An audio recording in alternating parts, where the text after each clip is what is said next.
Hello. Good morning. Good morning. All right. Hey, friends. I hope everybody's doing well on this Monday. Hey, I wanted to jump on and share a couple thoughts with you all this morning.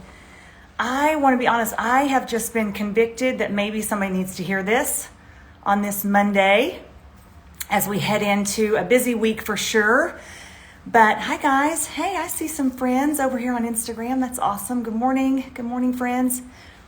Hey, listen, I have had a lot of conversations in my household this past week around the idea of really working to use what we truly believe God has given us, the gifts and talents and abilities that God has given us.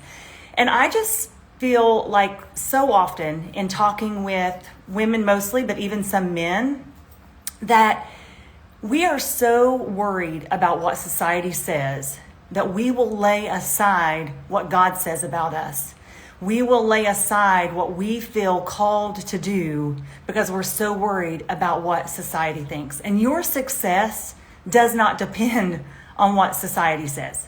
Your success is not dependent on what your girlfriends think or don't think. Your success is really dependent on how you use the very gifts and talents that God gave you. It's dependent on how you pursue the things that you feel called to pursue. So I was talking this past week with a friend who's working really hard to get her podcast up and running, and she's doing a great job. And talking with another entrepreneur who has this brilliant idea just looming and it's so close to coming to fruition. I was talking to a pastor friend this past week, talking with a real estate agent this past week. I mean, very different career fields right there. A common thread amongst all of these conversations was how surprising it is that the people that you expect to be in your corner, supporting you, cheering you on, really encouraging you, are often not that. It's the people that you expect to support you the most who often do not support you at all. And I know that's kind of a bummer to hear that, but I can tell you from starting multiple businesses, from having businesses that failed, from having businesses that have flourished, from writing a book to adopting, all the big decisions that I've made in my life over the years, I can tell you that there were more naysayers, more people in my close inner circle that I thought for sure would be supportive and excited and want to come alongside. And they don't. And you can accept that and move forward and not worry about it because that's not their job. So no big deal. Or you can let it completely derail you. And you can take it personal and you can think, well, if she doesn't think it's a good idea and she's not supporting me, then maybe I shouldn't do it. Y'all, I have got to encourage you, do not let the fact that the people that you thought would be supportive, the fact that they're not, don't let that derail you. If you know that you are called to do something, if you know that God has laid something on your heart and you are passionate about it, I'm going to tell you right now, just expect that those people are not going to support you. It's a weird phenomenon, honestly. But in talking with this pastor, podcaster, real estate agent, another entrepreneur, they all said the same thing. And it's been my experience as well. And it's a weird phenomenon. And I don't know why it happens. I don't know if it's jealousy. Maybe. I don't know if it's insecurity. Maybe like they don't want you to go on without them. I don't know. Is it genuine concern? Do they really think you have a terrible idea? Maybe. I don't know. I don't know why it is the way that it is. But if you can set your mind up to know that it's going to be that way and not take it personal and not let it derail you, you are going to be so much better off. Because right now we're living in a social media world, especially right now, but we're allowing what we see on social media to have great influence over our lives. We're allowing, a few people to tell us, oh, you're going to waste your time doing that. Oh, I don't think that's a good idea. Now, am I saying never seek wise counsel? I think you absolutely should seek wise counsel. But beyond wise counsel, even if that person tells you your idea is a bad idea, if you still feel like it's something you should pursue, I'm going to encourage you to pursue it. I'm going to tell you that you should do it. Now, if you are considering, I don't know, walking a tightrope over Niagara Falls, I mean, maybe not a great idea. And if people tell you it's a bad idea, listen. But if you really believe there's something that you are called to do, or something you're passionate about, or something that you want to give a try, what's the worst thing that could happen? Give it a try. If you truly feel that it is using the very gifts and talents and abilities that God has given you, that's what you should be pursuing. That's what you should be doing.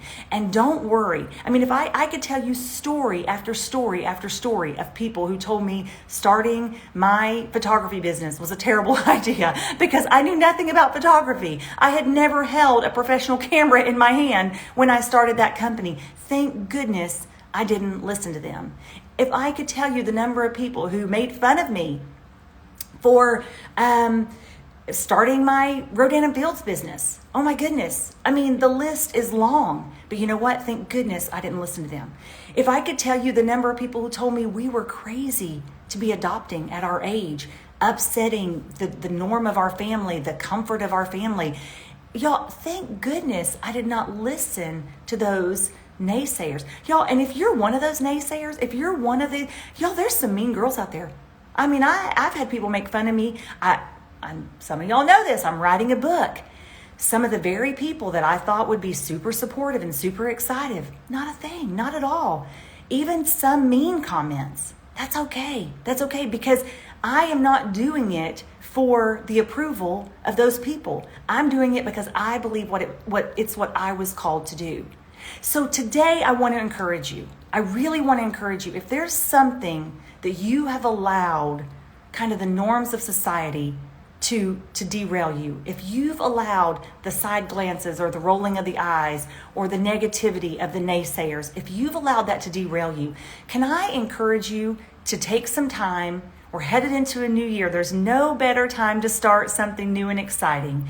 Can I encourage you to take some time over the next 2 weeks to really ponder and really pray over what you truly feel passionate about, excited about, and allow that time of reflection to encourage you to move forward in it. Whether you know how successful you'll be. Y'all, I had no idea if my photography business would be successful. I had no idea.